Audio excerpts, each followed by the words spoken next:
అధ్యక్ష, 2019-24 మధ్య ఈ గత ప్రభుత్వం ఖర్చు చేసిన అమౌంట్ అయితే గౌరవ మంత్రి గారు చెప్పినట్టుగా 19,220 కోట్లు మాత్రమే ఖర్చు పెట్టారు. అంటే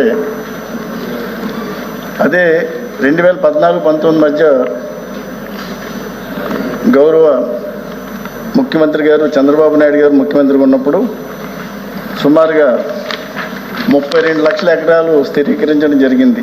64,000 కోట్లు ఖర్చు పెట్టారు. అంటే 19,000 కోట్లు ఎక్కడ ఈ 5 సంవత్సరాల కాలంలో. గత 2014-19 మధ్య చూసినట్టయితే 64,000 కోట్లు నీటిపారుదల రంగానికి ఖర్చు పెట్టడం జరిగింది. అంటే ఈ ప్రభుత్వం ఈ నీటిపారుదల రంగాన్ని ఎంతగా నిర్లక్ష్యం చేసిందో ఈ ఒక్క విషయం ద్వారా తెలుసుకోవచ్చు. అదేవిధంగా ఉత్తరాంధ్ర జిల్లాలకు సంబంధించి 2014-19 మధ్య సుమారుగా 22,000 కోట్ల రూపాయలు ఖర్చు పెడితే అనేక ప్రాజెక్టుల మీద గత ప్రభుత్వం 2019-24 మధ్య 4,375 కోట్లు మాత్రమే ఖర్చు పెట్టింది. అంటే అనేక ప్రాజెక్టులు ఉత్తరాంధ్ర జిల్లాలకు సంబంధించి వంశధార ఫేజ్ 2 కానీ, తోటపల్లి బ్యారేజ్ కానీ, రైవాడ రిజర్వాయర్ కానీ, తాడిపూడి కానీ, ఉత్తరాంధ్ర సుజల స్రవంతి కానీ అన్ని ప్రాజెక్టులు నిర్వీర్యమైనాయి. ఏ ఒక్క ప్రాజెక్ట్ని కంప్లీట్ చేసినా దాఖలా లేదు. గౌరవ మంత్రి గారిని ఈ సందర్భంగా నేను రిక్వెస్ట్ చేస్తుంది ఏంటంటే రాబోయే రోజుల్లో ఏదైతే ప్రాజెక్టులు అన్నీ కూడా వేరియస్ స్టేజెస్లో ఉన్నాయో అన్నిటి కంప్లీట్ చేయడానికి వారు శ్రద్ధ తీసుకోవాల్సిందిగా వారిని ఈ సభ ద్వారా అభ్యర్థిస్తున్నాను. నమస్కారం. తిరుమలనాయుడు గారు.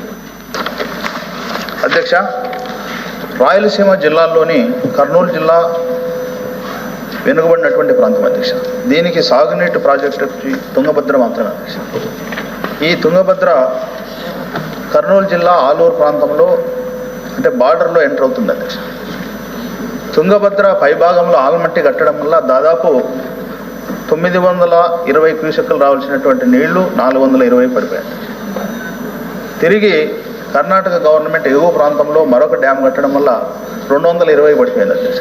దీనివల్ల ఎనుబడి ప్రాంతమైనటువంటి కర్నూలు జిల్లాకు ఏకైక ప్రాజెక్టు తుంగభద్ర కేవలం 220 బార్డర్లో రావడం పూర్తిగా కర్నూలు చేరే లోపల తాగడానికి కూడా కష్టమైంది అధ్యక్ష.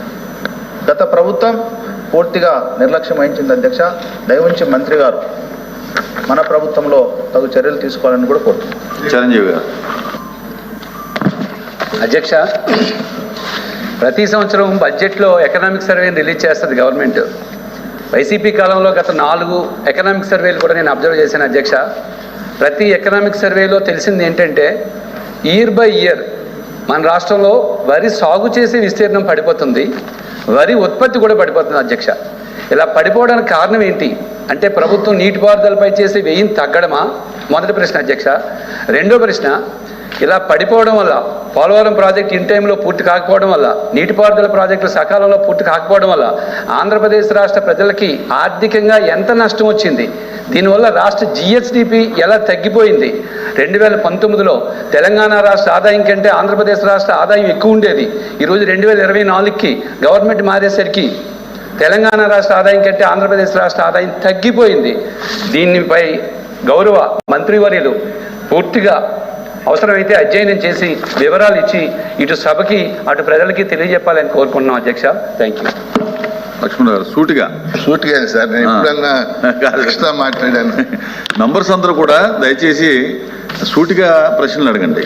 అధ్యక్ష, గత 5 సంవత్సరాలుగా నీటిపారుదల రంగానికి కేటాయించిన ఖర్చు బడ్జెట్లో కేటాయించిన దాంట్లో సగం కూడా ఖర్చు చేయలేదు. దాని ఫలితంగా చిన్న నీటిపారుదల ప్రాజెక్టులు కూడా ఇబ్బందులకు గురైనాయి. మంత్రి గారికి మీ ద్వారా తీసుకొచ్చేది వారి దృష్టికి, మా గుంటూరు జిల్లాలో గుంటూరు ఛానల్ కేవలం 340 కోట్ల అధ్యక్ష. ల్యాండ్ ఎక్విజిషన్ కూడా జరిగింది. అలాగే పల్నాడు జిల్లాలో వరికిపూడిశాల అనే ప్రాజెక్ట్ అధ్యక్ష, లావు శ్రీకృష్ణదేవరాయలు తెలుగుదేశం లోక్సభ నాయకులు ఇప్పుడు దానికి సంబంధించిన పర్యావరణ అనుమతి కూడా ఆయన కష్టపడి తీసుకొచ్చాడు అధ్యక్ష. కానీ నిధులు కేటాయింపు జరగలేదు. అందువల్ల మంత్రి గారు ఈసారి ప్రాజెక్టులు, ఈ చిన్న 2 ప్రాజెక్టులు ఒకటి గుంటూరు ఛానల్, రెండోది వరికిపూడి సెల పల్నాడు ప్రాంతం మీకు తెలుసు చాలా వెనుకబడిన ప్రాంతం, 1,00,000 ఎకరాలకు నీళ్లు వస్తాయి అధ్యక్ష. ఈ 2 ప్రాజెక్టులు కూడా దృష్టిలో ఉంచుకోవాలని మీ ద్వారా మంత్రి గారిని కోరుతున్నాను అధ్యక్ష. ఓకే మంత్రి గారు.